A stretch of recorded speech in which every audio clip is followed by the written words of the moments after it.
Chapter 24. Your faith is your fortune. Clairvoyance. Having eyes, see ye not? And having ears, hear ye not? And do ye not remember? Mark 8:18. True clairvoyance rests not in your ability to see things beyond the range of human vision, but rather in your ability to understand that which you see. A financial statement can be seen by anyone, but very few can read a financial statement.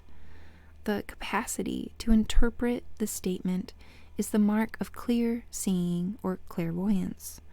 That very object, both animate and inanimate, is enveloped in a liquid light which moves and pulsates with an energy far more radiant than the objects themselves. No one knows better than the author, but he also knows that the ability to see such auras is not equal to the ability to understand that which one sees in the world around him. To illustrate this point, there is a story with which the whole world is familiar, yet only the true mystic or clairvoyant has ever really seen it. Synopsis: the story of Dumas, Count of Monte Cristo, is to the mystic and true clairvoyant the biography of every man. I, Edmond Dantes, a young sailor, finds the captain of his ship dead. Taking command of the ship in the midst of a storm-swept sea, he attempts to steer the ship to a safe anchorage. Life itself is a storm-swept sea, with which man wrestles as he tries to steer himself into a haven of rest. Andantes is a secret document which must be given to a man he does not know, but who will make himself known to the young sailor in due time.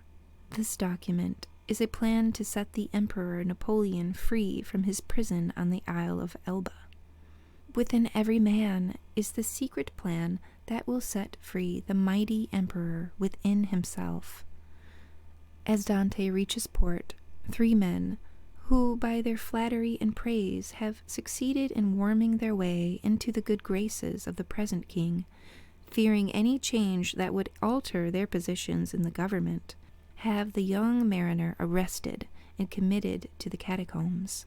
Man, in his attempt to find security in this world, is misled by the false lights of greed, vanity, and power. Most men believe that fame, great wealth, or political power would secure them against the storms of life, so they seek to acquire these as the anchors of their life, only to find that in their search for these, they gradually lose the knowledge of their true being. If the man places his faith in things other than himself, that in which his faith is placed will in time destroy him, at which time he will then be as one imprisoned in confusion and despair. Here in his tomb, Dantes is forgotten and left to rot. Many years pass. Then one day, Dante, who by this time is a living skeleton, hears a knock on his wall. Answering this knock, he hears the voice of one on the other side of the stone. In response to his voice, Dante removes the stone and discovers an old priest who has been in prison so long that no one knows the reason for his imprisonment or the length of time he has been there. Here behind these walls of mental darkness, man remains in what appears to be a living death. After years of disappointment, man turns from these false friends, and he discovers within himself the Ancient One, his awareness of being, who has been buried since the day he first believed himself to be man and forgot that he was God. The old priest had spent many years digging his way out of his living tomb, only to discover that he had dug his way into Dante's tomb. He then resigns himself to his fate and decides to find his joy in freedom by instructing Dante in all that he knows concerning the mysteries of life, and to aid him to escape as well. Dante at first is impatient to acquire all this information, but the old priest, with infinite patience garnered through his long imprisonment, shows Dante how unfit he is to receive his knowledge in his present unprepared, anxious mind.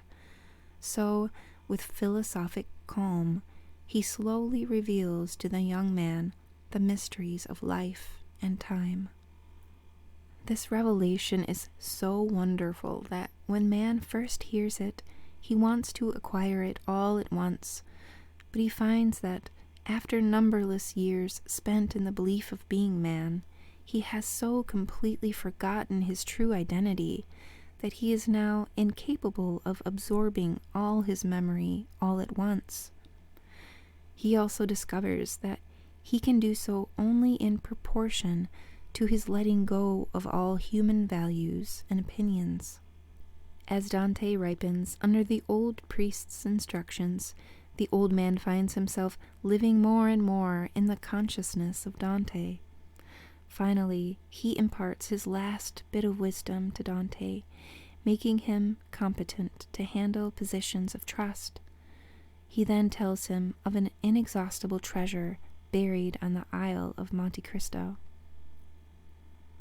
As man drops these cherished human values, he absorbs more and more of the light, the old priest, until finally he becomes the light and knows himself to be the Ancient One.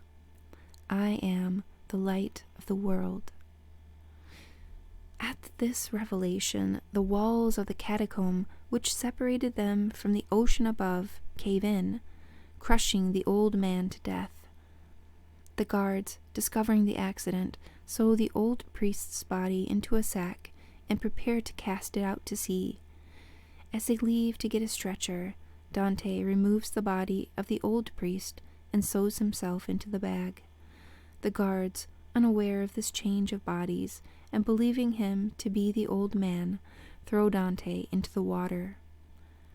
The flowing of both blood and water in the death of the old priest is comparable to the flow of blood and water from the side of Jesus as the Roman soldiers pierced him, the phenomenon which always takes place at birth, here symbolizing the birth of a higher consciousness. Dante frees himself from the sack, goes to the Isle of Monte Cristo, and discovers the buried treasure. Then, armed with his fabulous wealth and his superhuman wisdom, he discards his human identity of Edmond Dante and assumes the title of the Count of Monte Cristo. Man discovers his awareness of being to be the one inexhaustible treasure of the universe. In that day, when man makes this discovery, he dies as man and awakes as God. Yes, Edmond Dante becomes the Count of Monte Cristo. Man becomes Christ. Thanks again for listening, guys. See you in the next one.